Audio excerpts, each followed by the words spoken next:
আসসালামু আলাইকুম, আমি আকিব রাজ এবং আপনারা এই মুহূর্তে আমার সামনে দেখতে পাচ্ছেন একটি প্রি বিল্ট বাজেট ডেস্কটপ পিসি। এই পুরো পিসির বাজেটটা 20,000 টাকার থেকেও কম, কিন্তু এতে ব্যবহৃত সবগুলো কম্পোনেন্টসই একদম নতুন। এখন অনেকে ভাবতেছে এইটা কিভাবে পসিবল, আবার কেউ কেউ ভাবতেছে এটা পসিবল না হওয়ার কি আছে।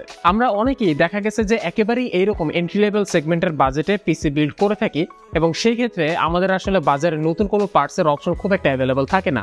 সেক্ষেত্রে দেখা যায় যে এরকম 15, 20 বা 25,000 টাকা প্রাইস সেগমেন্টে পুরোনো যে সকল পার্টসগুলো একটা সময় বাজারে নতুন হিসেবে এসেছিল সেগুলো দিয়েই নতুন একটা পিসি বিল্ড করে থাকে। সো নতুন না থাকার কারণে ওই পার্টসগুলোর কোনো ওয়ারেন্টি সাপোর্টও থাকে না। সেখানে এই পিসিতে প্রায় সবগুলো পার্টসেরই 3 বছরের মতো ওয়ারেন্টি আছে। প্রথমে আমরা একটু প্রাইস দিয়ে শুরু করি। এই পিসিটার প্রাইসিং হচ্ছে মাত্র 17,800 টাকা। এই মুহূর্তে চলুন আমরা দেখি এই পিসিটার বাইরে ভেতরে কি কি আছে। বাইরের দিক থেকে দেখতে পাচ্ছি যে বেশ সুন্দর কালারফুল 8GB সমৃদ্ধ একটা পিসি কেসিং, যেটার আকারটা আসলে আহামরি বড় না, বেশ ছোট। এর কারণ হচ্ছে এই কেসটা M80X এবং ITX বোর্ড সাপোর্ট করে থাকে, এবং M80X ITX বোর্ডগুলো আকার অনেক ছোট হয়। দ্যাটস ওয়াই এই পিসির কেসিং এর আকারটাও বেশ ছোট। এই পিসি কেসটা এসেছে ভ্যালুটপ থেকে M200 মেবি মডেলটা। আর যতটুকু আমি আসলে ধরে টরে দেখে বুঝলাম, এটা একেবারেই চিপ বাজেট এন্ট্রি লেভেল সেগমেন্টের একটা কেসিং, যেখানে সারপ্রাইজিং বিষয়টা হচ্ছে যে আপনারা গ্লাস সাইড প্যানেল পাচ্ছেন। আর এখানে যে 3টা 8GB কেসিং এর কুলিং ফ্যান দেখতে পাচ্ছেন, এগুলো কেসিং এর সাথে এসেছে, এবং একই সাথে উপরে যে পাওয়ার সাপ্লাইটা এটা কেসের সাথে এসেছে। এরপর এই কেসের ভিতরে যে পার্টসগুলো সংযুক্ত করা হয়েছে সেগুলো একটা একটা করে দেখি।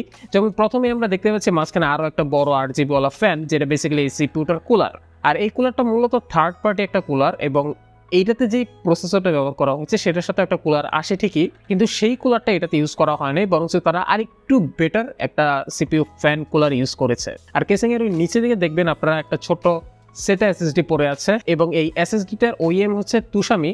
আমি আসলে তাদের ব্যাপারে খুব বেশি একটা কিছু জানি না, তবে তাদের নাম আমি এর আগেও শুনেছি। আপাতত এই প্রি বিল্ডের সাথে এই একটাই এসএসডি এসেছে, যেটা এটার মেইন ড্রাইভ হিসেবে ইউজ হচ্ছে, এবং এটাতে উইন্ডোজটাও সেট আপ করা আছে। আপনারা চাইলে আরও এক্সট্রা স্টোরেজ বাড়িয়ে নিতে পারবেন, সেটা 2.5 ইঞ্চ মেকানিক্যাল হার্ড ড্রাইভ হতে পারে, অথবা এরকম সেট এসএসডি হতে পারে। আনফর্চুনেটলি M.2 এসএসডি ইনস্টল করার মতো কোনো অবস্থা নাই বা সাপোর্টটা নাই। বোর্ডের চিপসেটটা হচ্ছে A320, এবং এর মানে হচ্ছে যে এখানে আপনারা AMD-র কোনো একটা প্রসেসর ইনস্টল করবেন। সিপিইউ সকেট হচ্ছে AM4 সকেট, সুতরাং AM4 সাপোর্টেড AMD-র যে চিপসগুলো আছে সেগুলো এটাতে ইনস্টল করতে পারবেন চাইলে। কিন্তু এই মুহূর্তে আমরা এটাতে প্রসেসর হিসেবে যেটা পাচ্ছি সেটা হচ্ছে AMD A69500E। এটা মূলত 7th Gen একটা AMD APU। এই সিপিইউটি বেসিক্যালি ডুয়াল কোর সিপিইউ, এবং এটাতে কোনো প্রকার মাল্টি থ্রেডিং সাপোর্ট নেই, সুতরাং দুটো কোরই পাচ্ছেন। এবং এই দুটো কোরের বেস ফ্রিকোয়েন্সি হচ্ছে 3 GHz এবং বুস্ট ক্লক হচ্ছে 3.4 GHz। এবং সিপিইউর সাথে ইন্টিগ্রেটেড ভাবে আছে AMD Radeon R5 GPU, যার ক্লক স্পিড হচ্ছে 800 MHz এবং কোর কাউন্ট হচ্ছে 4টা। সিপিইউটা সর্বোচ্চ 35 ওয়াট কনজিউম করবে। বিল্ড হয়েছে 28 ন্যানোমিটার প্রসেসিংয়ে, এবং এই সিপিইউটা ওভারক্লক সাপোর্ট করে। আর লাস্ট একটা বিষয়, এই সিপিইউটা ম্যাক্সিমাম DDR4 2400 MHz পর্যন্ত র্যাম সাপোর্ট করে, ডুয়াল চ্যানেল পর্যন্ত। এবং এই বোর্ডের ভেতরে আপনারা দুটো র্যামের স্লটই পাবেন। সো এখানে আপনারা 2400 MHz এর 16+16 সর্বোচ্চ 32GB পর্যন্ত নিতে পারবেন। বাট আমাদের এই মুহূর্তে এই প্রিবিল্ডের ভেতরে আমরা দেখতে পাচ্ছি 4+4 অর্থাৎ 8GB টোটাল মেমোরি, এবং এখানে দুটো স্টিক ইউজ করা হচ্ছে, সুতরাং এর একটা ডুয়াল চ্যানেল মেমোরি। এই পুরো প্রিবিল্ড পিসিটা আমার কাছে পাঠিয়েছে কম্পিউটার ইম্পোর্টার্স।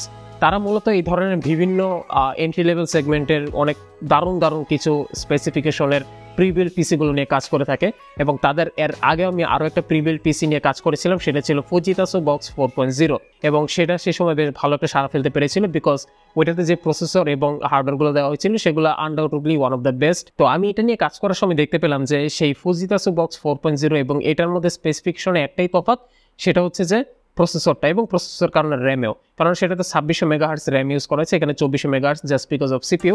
আর সেটাতে যে সিপিইউটা ব্যবহার করা হয়েছে সেটাকে বলা হচ্ছে AMD Athlon 200GE।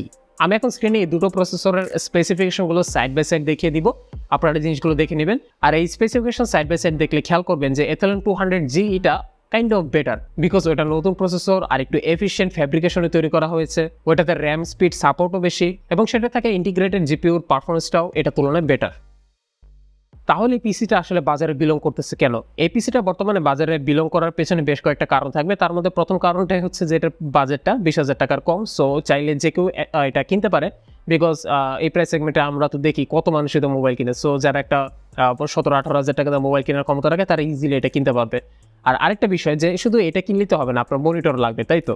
আর এটা যেহেতু একটা এন্ট্রি লেভেল সেগমেন্টের পিসি, সো এটার সাথে যদি একেবারে এন্ট্রি লেভেল সেগমেন্টের একটা মনিটর আমি অ্যাড করি, তাহলে আমার কাছে মনে হচ্ছে যে 25,000 টাকার মধ্যে ওভারঅল কমপ্লিট সেট আপ হয়ে যাবে with mouse and keyboard. Just আপনার বাসায় একটা টেবিল আর চেয়ার থাকলেই হয়ে যাবে। এবং আরও কয়েকটা কারণের মধ্যে একটা কারণ হতে পারে স্টুডেন্টস যারা আসলে এরকম আইটি রিলেটেড সাবজেক্ট নিয়ে পড়ালেখা করতেছে। এই পিসিটা এক্সিস্ট করার আরেকটা কারণ হতে পারে ব্যবসায়িক খাত। তো সাধারণত এরকম ফটোকপির দোকানগুলো, এই ধরনের রেস্টুরেন্টসগুলো অথবা এমন কোনো বিজনেস খাত যেখানে হয়তো বা একেবারে বেসিক একটা পিসির প্রয়োজন পড়ে, সেই ক্ষেত্রে আমি মনে করি এই পিসিটা একটা পারফেক্ট চয়েস। বিকজ তাদের আসলে দেখা গেছে যে সামান্য একটা কাজের জন্য 40,000 টাকা 50,000 টাকা খরচ করাটা যৌক্তিক হয়ে দাঁড়ায় না। কিন্তু আপনার চাহিদা বা ডিমান্ড যখন আরেকটু বাড়িয়ে ফেলবেন, মানে অ্যাটলিস্ট সামান্য একটু বাড়াইলে দেখা যাবে যে এই পিসির সব কিছুই ঠিক আছে, জাস্ট প্রসেসরটা ঠিক নেই। সেক্ষেত্রে আমি আপনাদেরকে অবশ্যই সাজেস্ট করবো আপনার AMD Athlon 200GE প্রসেসরটা এইটার প্রসেসরের সাথে বদলিয়ে নিয়ে যদি কিনতে পারেন, তাহলে আপনার জন্য বেটার একটা ডিল হবে। এবং আমি যতদূর জানি কম্পিউটার ইম্পোর্টার্সের কাছে আপনারা এই পুরো পিসিটা এক্স্যাক্ট কিনতে পারবেন, জাস্ট আপনার পছন্দ মতো প্রসেসরটা এক্সচেঞ্জ বা সুইচ করে নিয়ে। সেই প্রসেসরে আপনারা এই পিসির তুলনায় আরেকটু বেশি ইন্টেন্সিভ কাজ করতে পারবেন, যেমন ধরুন ফটোশপ অথবা ওয়েব ডিজাইনিং, আবার টুকটা গেমসে খেলতে পারবেন। এটাতে খেলা যায় না যে তা না, এটাতে আমি GTA San Andreas ইনস্টল করেছিলাম, যেটা দেখলাম যে আসলে আরেকটু পাওয়ার দরকার, বাট খেলা যায়। আর লাস্ট একটা বিষয় যেটা আমার তরফ থেকে পার্সোনাল অ্যাডভাইস, সেটা হচ্ছে যে এটাতে যেই উইন্ডোজ 10টা বিল্ট ইন ভাবে এসেছে, সেটাকে যদি আপনি বদলিয়ে গোস্ট স্পেক্টারের উইন্ডোজ 10 সুপার লাইটটা যদি ইউজ করেন অথবা টাইনি 11 ইউজ করেন, এগুলো ইউজ করলে আমি মনে করি এটাই মতো যতটুকু পারফরমেন্স আউটপুট আমাকে দিচ্ছে তার থেকে আরও বেটার পারফরমেন্স আউটপুট দিবে। অথবা আপনি টোটালি উইন্ডোজ চেঞ্জ করে দিয়ে এটাতে লিনাক্স অপারেটিং সিস্টেম যদি ইনস্টল করেন, এটা থেকে আরও বেটার পারফরমেন্স এবং আরও বেটার একটা ইউজার এক্সপিরিয়েন্স আপনি ইজিলি পাবেন। তো এই ছিল আজকের ভিডিও। আশা করি আপনারা এই প্রিবিল্ড পিসি সম্পর্কে জানতে পারলেন, এবং যদি ইন্টারেস্টেড থাকেন তাহলে আপনারা অবশ্যই ডিসক্রিপশন বক্সে থাকা লিঙ্কসগুলো ভিজিট করবেন, সেখানে গেলে আপনারা এটা ঘরে বসে অর্ডার করতে পারবেন। অ্যান্ড কম্পিউটার ইম্পোর্টার্সের ব্যাপারে ডোন্ট ওয়ারি, তারা খুবই ট্রাস্টওয়ার্দি। আপনারা বাংলাদেশের যে কোনো জায়গায় বসে ঘরে বসে এটাকে অর্ডার করতে পারবেন, আপনার বাসায় তারা পৌঁছে দিয়ে যাবে। বিস্তারিত ইনফরমেশন ডিসক্রিপশন বক্সে দেওয়া আছে। আর ফুজিতাসু বক্স 4.0 ভিডিওটা দেখতে চাইলে ক্লিক করুন স্ক্রিনে। আল্লাহ হাফেজ।